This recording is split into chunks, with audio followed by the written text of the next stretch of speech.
మీకు తల్లికి వందనం కింద మీ బిడ్డలు చదువుకోవడానికి డబ్బులు ఇవ్వాలి అంటే ఏదైనా అధికారం వస్తే ఇట్లా చేస్తామని చెప్పాలి కానీ రేపు అధికారంలోకి వస్తే రఫా రఫా రఫా అని తలను నరికేస్తాం, కళ్ళు పీకేస్తాం, కాళ్ళు చేతులు నరికేస్తామంటే ఇది ఎవరిది తప్పు? ఇది ఆ కార్యకర్త తప్పు కాదు, ఇది ఆ నాయకుడిది తప్పు కాదు. అటువంటి వారిని ప్రోత్సహిస్తున్నటువంటి వారి అధినాయకుడు జగన్మోహన్ రెడ్డి గారి తప్పు. జగన్మోహన్ రెడ్డి గారు ఏం చెప్పారో తెలుసా? మొన్న ప్రెస్ మీట్ లో చాలా మంది విలేకరులు అడిగారు, మీ నాయకులు కార్యకర్తలు రేపు రఫా రఫా నరికేస్తామన్నారంటే ఆయన ఏం చెప్పాడో తెలుసా?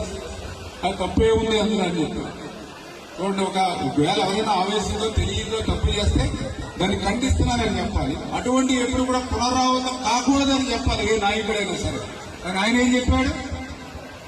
నరికితే తప్పేంటి అని అడుగుతూ ఉన్నాడు. అంటే ఎటువంటి వ్యక్తిగానే మీ దయవచ్చి మీరందరూ కూడా అర్థం చేసుకోమని మాత్రం వాళ్ళందరినీ కూడా కోరుతూ అంచేత మనం అధికారం ఇచ్చి